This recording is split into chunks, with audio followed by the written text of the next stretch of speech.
ఈ గుడిలోని వినాయకుడి చెవిలో చెబితే కోరిక తీర్చేస్తాడట. ఇక్కడి వినాయకుడి చెవిలో ఏది చెబితే అది జరుగుతుంది. వక్రతుండ మహాకాయ కోటి సూర్య సమప్రభ నిర్విఘ్నం కురుమే దేవ సర్వకార్యేషు సర్వదా అంటూ వేడుకుంటే వినాయకుడు కోరిన కోరికలు తీరుస్తాడు. విఘ్నాలన్నిటికీ అధిపతి అగ్రజుడుగా అగ్రపూజలు అందుకున్న గణేశుడిని నిత్యం దేవతలందరూ ఆరాధిస్తారంటే ఆయన ఎంతటి శక్తివంతమైన దేవుడనేది అందరికీ తెలుస్తోంది. అలాంటి వినాయకుడు అన్ని చోట్ల కొలువై భక్తులకు అండగా ఉంటాడు. స్వామి కొలువై ఉన్న పుణ్యక్షేత్రాలలో ఒకటైన శ్రీ లక్ష్మీ గణపతి దేవాలయం తూర్పుగోదావరి జిల్లా బిక్కవోలులో ఉంది. ఇక్కడ వెలిసిన వినాయకుడు ఎంతో ప్రాముఖ్యతను కలిగి ఉన్నారు. ఎంతో పురాతనమైన ఈ ఆలయంలో వినాయకుడిని పూజిస్తే సకల పాపాలు తొలగిపోతాయని చెబుతుంటారు.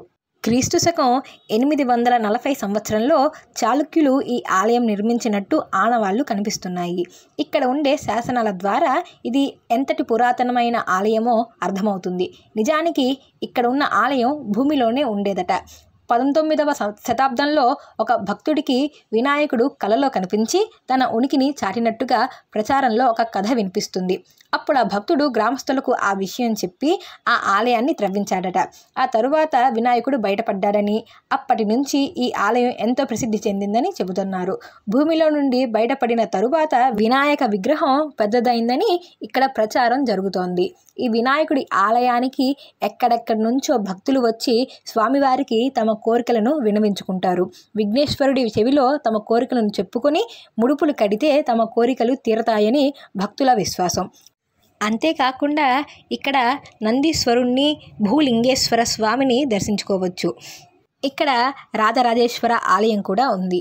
ఈ ఆలయంలోకి వెళ్ళగానే దివ్యానుభూతి కలుగుతుందని భక్తులు చెబుతున్నారు. వీరభద్రుడు, సుబ్రహ్మణ్య స్వామి కొలువై ఉన్నారు. ఈ ఆలయంలో వినాయకుడి నవరాత్రులతో పాటు సుబ్రహ్మణ్యేశ్వర స్వామి ఉత్సవాలు కూడా జరుగుతాయి.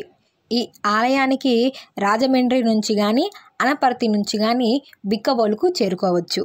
ఓం శ్రీ మహాగణాధిపతయే నమః. సర్వం శ్రీ విఘ్నేశ్వర స్వామి చరణారవిందార్పణమస్తు.